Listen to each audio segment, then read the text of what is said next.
नमस्कार दोस्तों, समाज सेवी संस्था Anupama Raj Dandotiya welfare foundation ARD news में आपका स्वागत है। दोस्तों, मैं हूं राज दंडोतिया और आज जवाबदेही में हम आपसे एक ऐसी शख्सियत को मिलवा रहे हैं जिनका नाम है राजीव शर्मा जी, और जो मध्य प्रदेश के पूर्व महाधिवक्ता भी रह चुके हैं और एक जानी मानी शख्सियत है।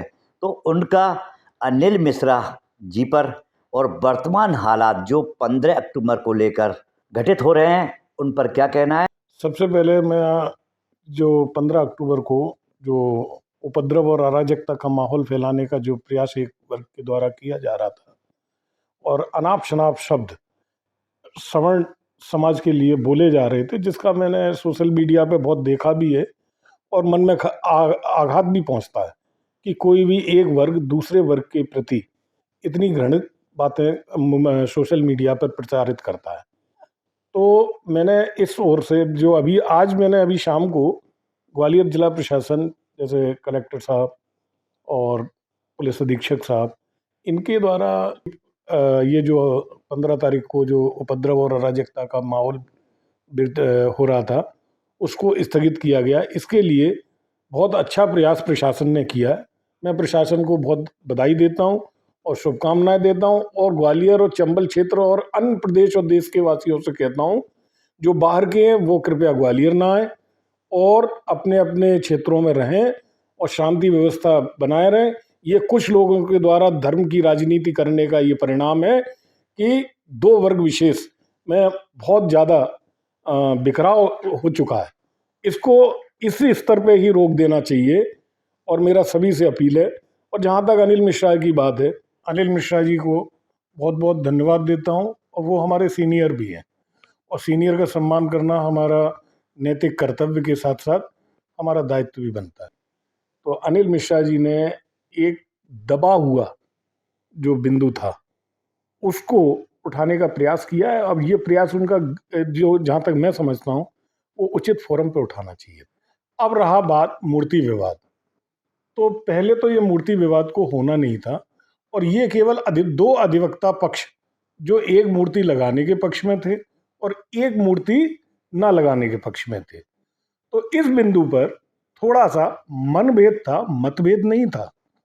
ये मतभेद उत्पन्न और ये धर्म की राजनीति इसमें जो आई, उसके लिए सबसे बड़े जिम्मेदार जो मैं समझता हूँ वो इसमें भीम आर्मी और ये जो संगठन हैं जो विशेष वर्ग के, तो इनको नहीं आना चाहिए था। दो अधिवक्ता वर्ग की मनभेद की बात थी, वो न्यायालयीन प्रक्रिया में था, और न्यायालयीन प्रक्रिया में जब कोई चीज होती है तो वो न्यायालय से ही उसका निराकरण किया जाना सर्वोचित होता है। बात सही है आपकी। कलेक्टर और एसपी महोदय भी इस बात को मानते हैं कि जो मूर्ति विवाद था वो न्यायालय का विवाद था और न्यायालय से यदि वो सड़क पर आ रहा है तो गलत है।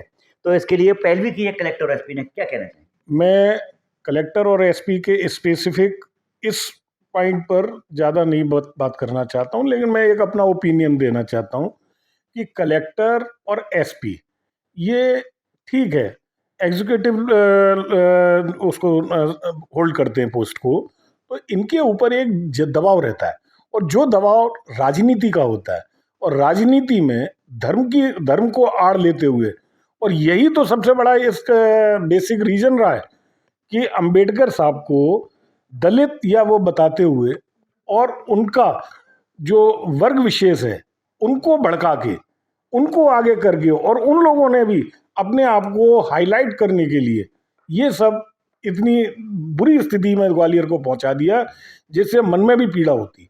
अब झगड़ा क्या हो गया कि ये बात 78 ईयर बाद एक ऐसे अधिवक्ता ने उठाई है जो कि जिसको कोई बीजेपी वाले कहते हैं कांग्रेसी है, कांग्रेसी लोग कहते हैं वो बीजेपी का है, ठीक है, और भी राजनीति से जोड़ते हैं। लेकिन जहाँ तक मैं अनिल मिश्रा को जानता हूँ, अनिल मिश्रा जी ना तो किसी पार्टी, हाँ कांग्रेस में ये कहता हूँ मैं, मेरी विचारधारा सेकुलर है, मैं खुल के बोलता हूँ, मैं गांधीवादी विचारधारा को मानता हूँ, मैं गॉडसे की विचारधारा से बिल्कुल सहमत नहीं हूँ। इस देश की आज़ादी में गांधी जी का जितना योगदान किसी ने नहीं दिया, परंतु धर्म के आधार पर जो राजनीति आजकल हो रही है उसका मैं प्रबल विरोधी हूँ। इसी कारण मैं सेकुलर विचारधाराओं का होने के कारण मैं इन सब चीज़ों से बहुत दूर रहता हूँ। हाँ, जिन चीज़ पे हमारा बस नहीं चलता, अब ये कहो सेकुलर है तो क्या पूजा नहीं करेगा? मैं तो वृंदावन में, मेरा तो फ्लैट भी है, मैं तो हर महीने वहाँ बिहारी जी के दर्शन करने जाता हूँ। तो अब क्या मैं धर्मांध हो जाऊँगा? मैं धर्मांध नहीं हूँ। मैं जो हूँ केवल मानता हूँ, नास्तिक नहीं हूँ, आस्तिक हूँ। इसको स्टॉप करना चाहिए, चाहे वो जुडिशियल ऑर्डर से हो, चाहे किसी से भी हो, चाहे व्यक्ति लोग अपने प्रशासन निवेदन करे, अच्छे अच्छे संगठन आए, और ये इस टाइप के जो समाज को विघटित करने का प्रयास करते हैं जो जो संगठन, इन पर बैन लगना चाहिए।